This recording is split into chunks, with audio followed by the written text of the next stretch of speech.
हो गया। Attention, pin of silence. Look on the board. Today our topic is a new chapter. Name is electromagnetic induction. विद्युत चुंबकीय प्रेरण। थोड़ा बहुत आपने ये 10th में पढ़ा होगा। आपने 10th में डायनेमो पढ़ा था। डायनेमो का जो प्रिंसिपल होता है वो इलेक्ट्रोमैग्नेटिक इंडक्शन होता है। Dynamo is based upon electromagnetic induction. तो एक बहुत इंपॉर्टेंट एक्सरसाइज है, मजेदार एक्सरसाइज है ना। क्या नाम है? Electromagnetic induction. इस चैप्टर में मेन काम, मेन खेल, एक्शन, रोल वो जो है वो मैग्नेटिक फ्लक्स का होता है। किसका होता है? Magnetic flux. अब ये सवाल उठता है कि मैग्नेटिक फ्लक्स क्या है। ये मैंने आपको मैग्नेटिक्स में पढ़ाया है। मैग्नेटिक फ्लक्स याद है आप लोगों को? क्या टोटल मैग्नेटिक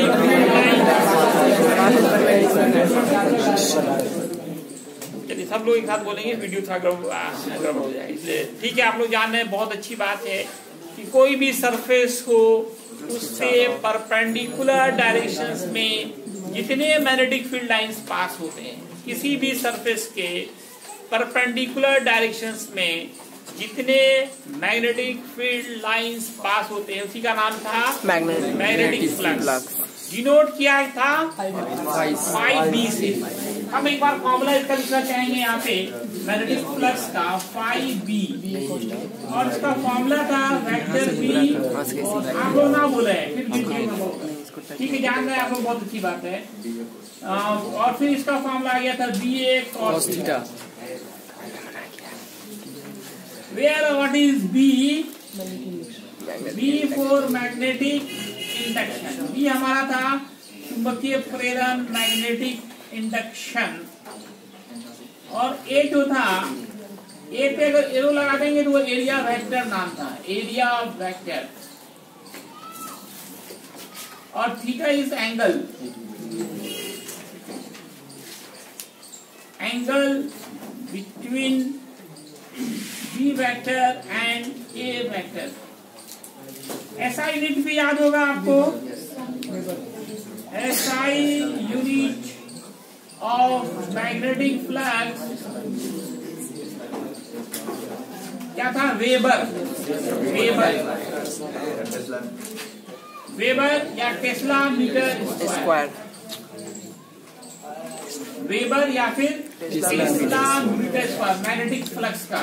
एक बार सिंपल सा करते भी ले लें, कुछ लोग हो सकता है एब्सेंट रहे हो।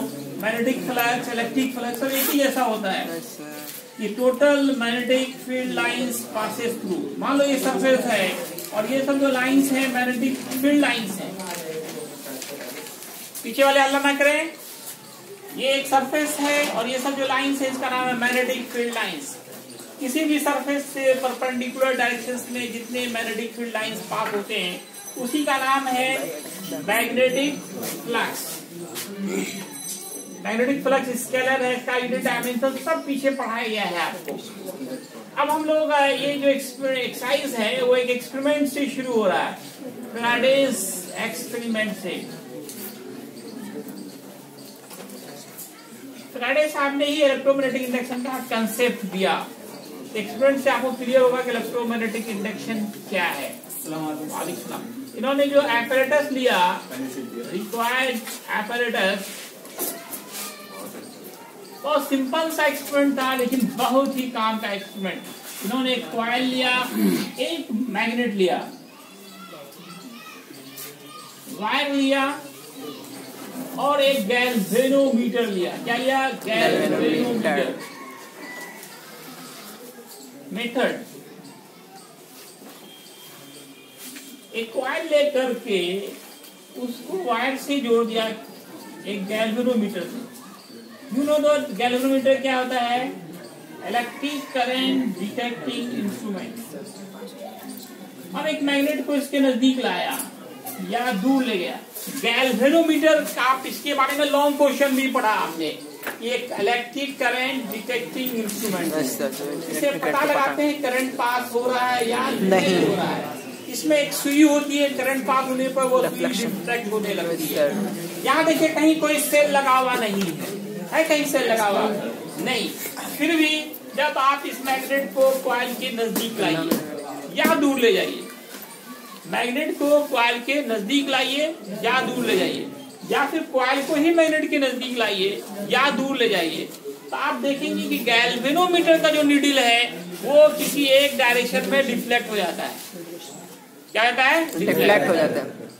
तो आप जानते हो गैल्वेनोमीटर का नीडल कब डिफ्लेक्ट होता है? जब इलेक्ट्रिक करंट पास हो, इलेक्ट्रोमोटिव फोर्स प्रोड्यूस हो। इसका मतलब यहाँ पे ईएमएफ कॉइल में प्रोड्यूस हो रहा है सिर्फ मैग्नेट को नजदीक या दूर ले जाने से, या कॉइल को ही नजदीक या दूर ले जाइए। तो वैसे कंडीशंस में आप क्या देख रहे हैं कि इलेक्ट्रोमोटिव फोर्स प्रोड्यूस हो रहा है। इसी घटना को इलेक्ट्रोमैग्नेटिक इंडक्शन कहते हैं। कि इलेक्ट्रिसिटी जनरेट हो रहा है, इलेक्ट्रिसिटी जनरेट हो रहा है मैग्नेट से इंड्यूस होगा। मैग्नेट के कारण ही, चुंबक के कारण ही इलेक्ट्रिक करंट ईएमएफ इंड्यूस हो रहा है, इसलिए इसका नाम हो गया इलेक्ट्रोमैग्नेटिक इंडक्शन।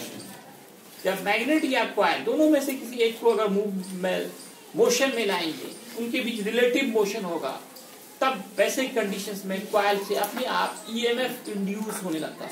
ईएमएफ का फुल फॉर्म होता है इलेक्ट्रोमैग्नेटिक फोर्स। इसी फिनोमेनन का नाम है ना इलेक्ट्रोमैग्नेटिक इंडक्शन। मेथड में लिखिए arrange all the apparatus as shown as in figure। इसके बाद क्या करते हैं? Then magnet carry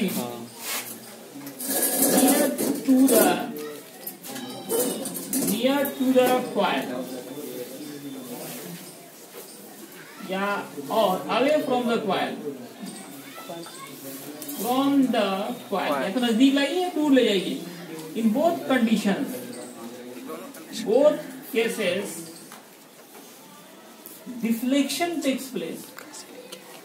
Deflection takes place in the middle of galvanometer. Middle of galvanometer. Galvanometer के नीडल में क्या होने लगता है? डिफ्लेक्शन होने लगता है। इससे क्या रिजल्ट निकला हम लोग अभी चर्चा करेंगे। वो अपने स्क्रीन में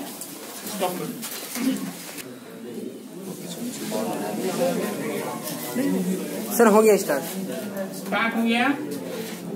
अब देखिए आप क्या देखा आपने? जब मैग्नेट को कॉइल के नजदीक लाया या दूर ले गया, दोनों ही कंडीशन में डिफ्लेक्शन होगा।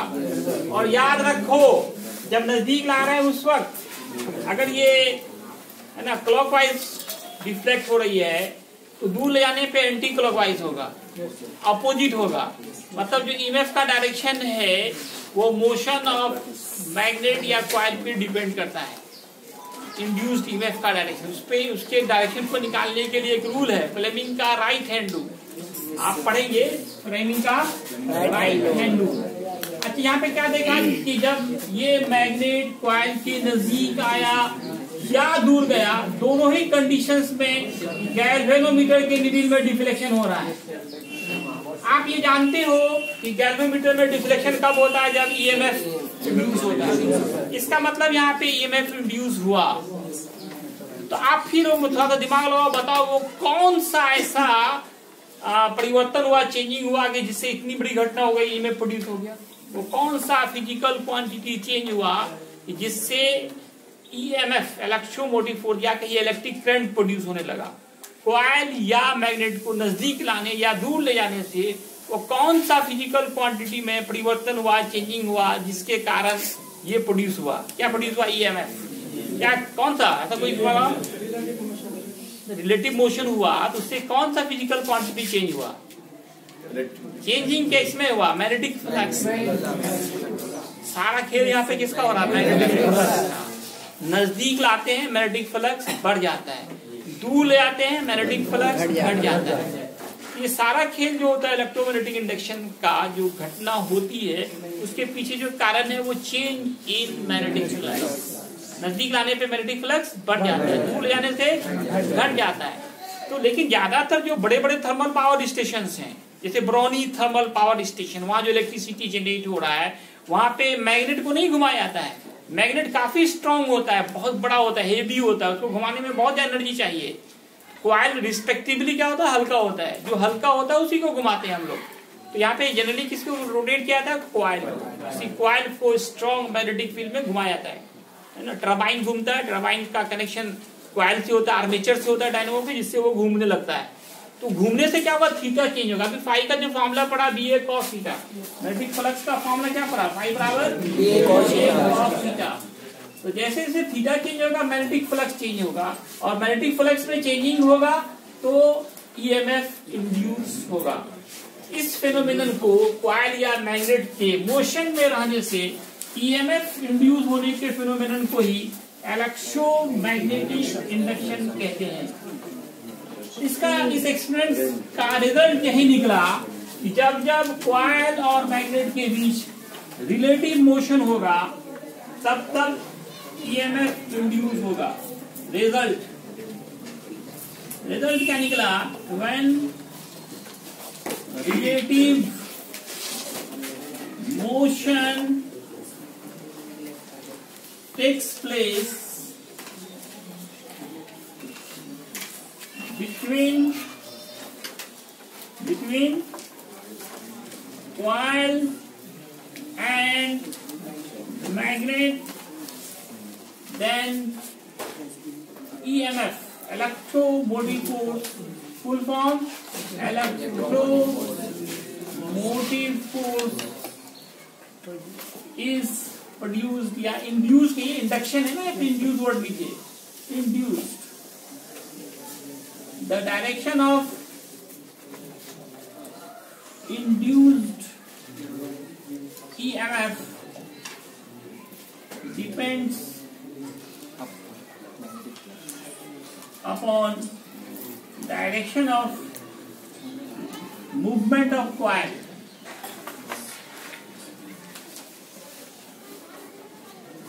इस फेनोमेनन का नाम है, दिस फेनोमेनन इज कॉल्ड, इसी घटना का नाम, दिस फेनोमेनन इज कॉल्ड, कहलाता है electromagnetic induction.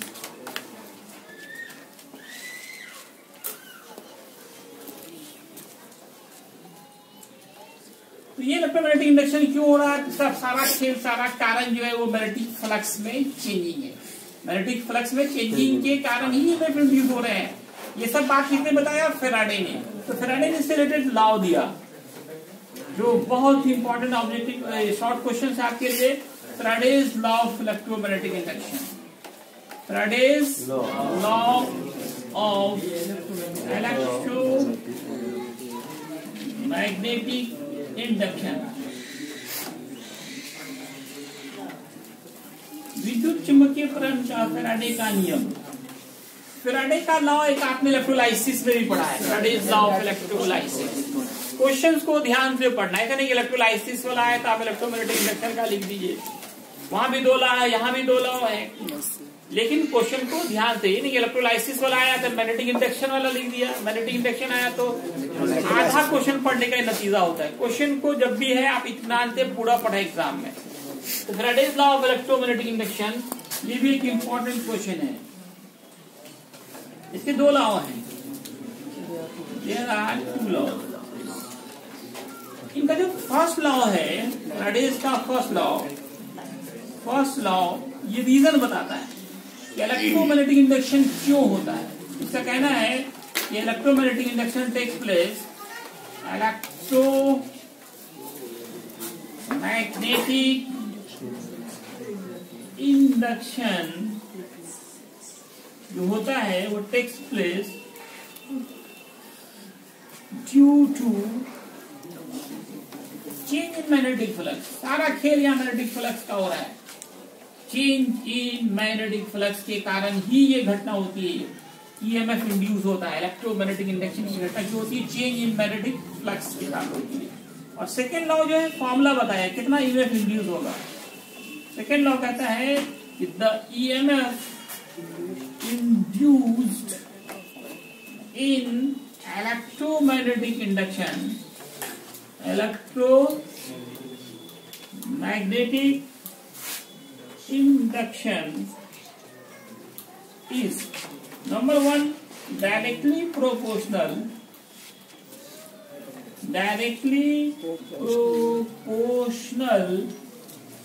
to the rate of change of magnetic flux, rate of change of magnetic flux। जितना ज्यादा मैग्नेटिक फ्लक्स में चेंजिंग होगा उतना ही ज्यादा ईएमएफ इंड्यूस्ड होगा। ईएमएफ इंड्यूस्ड तो ई मानिए proportional minus D phi by D. Magnetic flux है तो बी लगा दीजिए, क्योंकि इलेक्ट्रिक फ्लक्स भी होता है, वो भी फाई से डिनोट किया जाता है। मैग्नेटिक फ्लक्स है तो फाई बी लगाइए, दैट इज ये D phi by D T. What is this? Phi B is magnetic flux, D phi is change in magnetic flux, D phi by D T rate of change in magnetic flux. So EMF induced is directly proportional to the rate of change of magnetic flux. Magnetic flux में परिवर्तन की दर के अनुपाती होता है। वह जो negative sign क्या दिखाता है? यह negative sign denotes opposite direction। ये जो निगेटिव साइन है इसको एक्सप्लेन करने के लिए एक साइंटिस्ट आए जिसका नाम है लेंज। तो आगे आप लेंज लॉ पढ़ेंगे, निगेटिव साइन क्यों आ रहा है उसको एक्सप्लेन किया लेंज साहब ने। इसलिए उस पर बेस्ड एक और इम्पोर्टेंट क्वेश्चन हो जाता है लेंज लॉ, जो आप पढ़ेंगे इसी चैप्टर में। तो वो कहता है कि डायरेक्टली प्रोपोर्शनल होता है rate of change of magnetic flux. इसमें दो सेकेंड पार्ट के भी दो पार्ट हैं। फर्स्ट पार्ट कहता है the EMF induced in electromagnetic induction is directly proportional to the rate of change of magnetic flux। और नंबर दूसरा पार्ट आ रहा है is directly proportional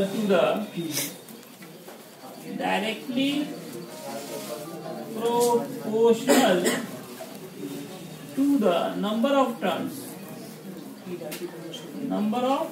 turns of coil, that is E proportional anything। ये दो second law के दो part हो गए। मतलब इससे पता चला कि दो चीजों पे डिपेंड करता है। ईएमएफ जो इंड्यूस होगा वह दो फैक्टर्स पे डिपेंड करेगा, एक rate of change of magnetic flux और दूसरा number of turns of coil. Number of turns of coil, जितना ज्यादा टर्न्स होगा उतना ज्यादा। ये नंबर ऑफ टर्न्स क्या होता है? जैसे देखो मैं एक कॉइल बना रहा हूँ, ये एक टर्न, दो टर्न, 3, 4, 5, 6, 7, 8, ये 8 टर्न्स हैं। ये टर्न्स जितना ज्यादा होता है उतना ज्यादा ईएमएफ इंड्यूस होता है, और जितना ज्यादा मैग्नेटिक फ्लक्स में चेंजिंग होगा उतना ज्यादा ईएमएफ इंड्यूस होगा। अब आप दोनों को मिलाइए तो एक इंपॉर्टेंट फॉर्मूला प्राप्त होगा from first and second. EMF induce का फॉर्मूला आएगा E proportional minus D phi by D T into N. E बराबर होगा minus K D phi B by D T into N, where K is constant, where K is constant. और इसका जो मान होता है वैल्यू ऑफ के 1, यहाँ 1 होता है 1, minus D phi by D T minus D phi B D into N. तो ये फॉर्मूला हो गया इलेक्ट्रोमैग्नेटिक इंडक्शन में कितना ईएमएफ इंड्यूस होगा। एक बहुत इंपॉर्टेंट फॉर्मूला, इसको अभी याद कीजिए आप लोग। इलेक्ट्रोमैग्नेटिक इंडक्शन में इंड्यूस्ड ईएमएफ बराबर क्या होगा? Minus D phi B by D. देखिए आप लोगों ने है ना देखा होगा देहातों में लोग साइकिल में डायनेमो लगाते हैं। जब साइकिल का पहिया घूमता है तो लाइट जलने लगती है ना। वहां भी वही होता है, जब साइकिल का पहिया घूमता है तो कॉइल मूव करता है, जिससे इलेक्ट्रोमैग्नेटिक इंडक्शन होता है और इलेक्ट्रिसिटी जनरेट होता है। तो शहर से ज्यादा लोग पढ़ा लिखा है देहात का, क्या जी। वो उसका पुराने जमाने में लोग ज्यादा यूज करता था। आज ना हर जगह इलेक्ट्रिसिटी हो गया है। पहले हर किसी के साइकिल में लगा रहता था, है ना, छोटा सा डायनेमो। तो डायनेमो में क्या होता है भाई, कॉइल को मूव कराया गया, मैग्नेटिक फील्ड। जब साइकिल का पहिया घूमता, जितना तेजी से चलेगा आपका साइकिल उतना ज्यादा नंबर ऑफ टर्न्स बढ़ेगा, मैग्नेटिक फ्लक्स में चेंजिंग होगा, उतना ज्यादा करंट वहां पे प्रोड्यूस होगा। ओके, लिख लिया।